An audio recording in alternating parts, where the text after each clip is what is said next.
ఈ ఈ పార్టీ లేదా ఈ కూటమి నేతలు రోడ్ల మీదకి వచ్చేటువంటి పరిస్థితి ఉంటుందా? ఎందుకంటే ఏ ప్రభుత్వంలో అయినా కొన్ని మంచి ఉంటాయి, కొన్ని చెడు ఉంటాయి. చెడుని ప్రశ్నించేటువంటి అవకాశాన్ని చేజేతులారా నాశనం చేసుకుంటున్నారా? గతంలో మీరు ఎలా చేశారో ఇప్పుడు మేము కూడా అలాగే చేస్తామని చెప్పేసి రేపొద్దున వీళ్ళు అంటే ఈ ప్రజాస్వామ్యం ఎటువంటి ప్రశ్నించేవాడు అంటే ఇప్పుడు ఎవరైనా ఏదైనా ప్రభుత్వం మీద నిరసన వ్యక్తం చేయాలంటే ఒక ధర్నా చౌక్ లాంటి ప్రదేశాల్లోనే చెయ్యాలి అని చెప్పేసి అని చెప్తున్నారు. ఖచ్చితంగా కలిసినటువంటి ఒక వ్యవహారం. అజయ్ గారు, ఏంటంటే ఆ కోడిగుట్ట దాడిని మీరు సమర్థిస్తారా? సార్ వసుదేవన్ గారు, ఇక్కడ ఒకటే విషయం సార్, నేను మా పార్టీలో కూడా కొంతమంది నాయకులకు ఏం చెప్పాలనుకుంటున్నానంటే ఇలాంటివి మనం చేయాల్సిన అవసరం లేదు. వాస్తవం దారిన పోయే దరిద్రాన్ని తీసుకొచ్చి మనం నెత్తిన పెట్టుకోవాల్సిన అవసరం కూడా లేదు. ఎందుకంటే వాళ్ళు చేస్తున్న పోరాటాలకు, వాళ్ళు చేస్తున్న ఉద్యమాలకు కనీసం విలువ కూడా లేదు వాస్తవానికి. ఎందుకంటే వాళ్ళు దేనికి చేస్తున్నారు వాళ్ళకే క్లారిటీ లేదు ఇంకా దాని మీద. ఇప్పుడు మనం వెళ్ళి దాన్ని కెలికితే వాళ్ళకి కావాల్సింది కూడా అదే కదా. ఇప్పుడు వాళ్ళు మల్లాది విష్ణు గారు టెంట్ లో కూర్చొని లోకేష్ గారి గురించి బూతులు తిట్టినా, బాబు గారి గురించి బూతులు తిట్టించినా సరే అది నాకు నచ్చక నేను వెళ్ళాను, నేను ప్రశ్నించడానికి వెళ్ళాను అంటున్నారు బోండా ఉమ్మ గారు. ఓకే, మూర్ఖులండి ఏంటన్నా మాట్లాడుతుంటారు, కొన్ని రోజులు వదిలేయాలి మనం తప్పదండి.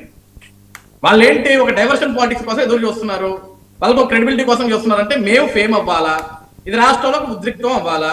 ఏంటి ఇప్పుడు బోండా ఉమ్మ వెళ్ళి మల్లాది విష్ణు మీద దాడి చేశాడు, ఇదే కదా మనకి ఇన్సిడెంట్ కనపడుతుంది. ఇప్పుడు మల్లాది విష్ణు తిట్టినవి పోయినాయి, కనపడేది ఏంటి ఒక అవి కూడా చాలా ప్రముఖంగా వచ్చినాయండి. అవి కూడా ప్రముఖంగా వచ్చినాయి. మల్లాది విష్ణు ఏం మాట్లాడాడు ప్రముఖంగా వచ్చింది. తర్వాత మీ పార్టీ కార్యకర్తలు వెళ్ళి ఏది చేయకూడదు అశుద్ధమైన కార్యక్రమాలు అది చేశారు, అవి కూడా వచ్చినాయి, రెండు వచ్చినాయి. అదే చెప్తున్నా ఉద్యమం గారు, నేను ఏమంటున్నా దారిని పోయే దరిద్రాన్ని మనం తగిలించుకోవాల్సిన అవసరం లేదంటున్నా నేను.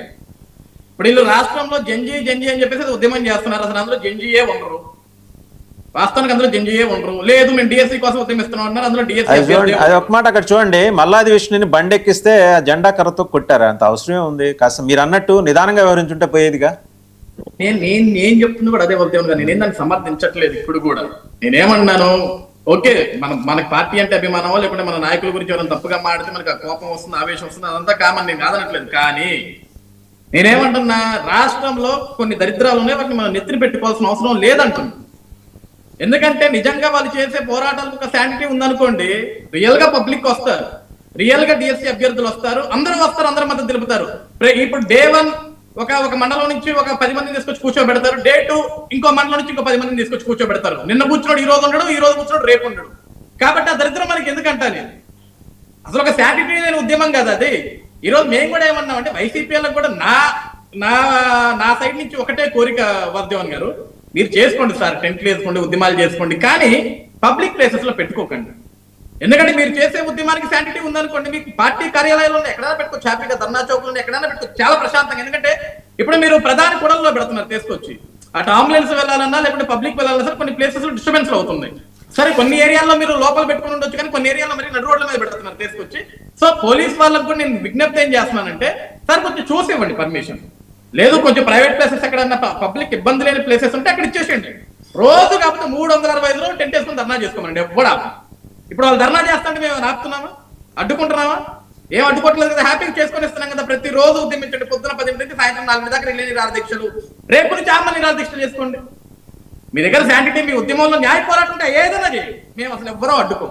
ఈ రోజు నేను మా పార్టీ నాయకులు కూడా ఏం వేడుకుంటున్నానంటే, దయచేసి ఇలాంటి దరిద్రాలు దారిని పోయి దరిద్రాలు తీసుకొచ్చి మనం మీద చేసుకోవటం చాలా తప్పు.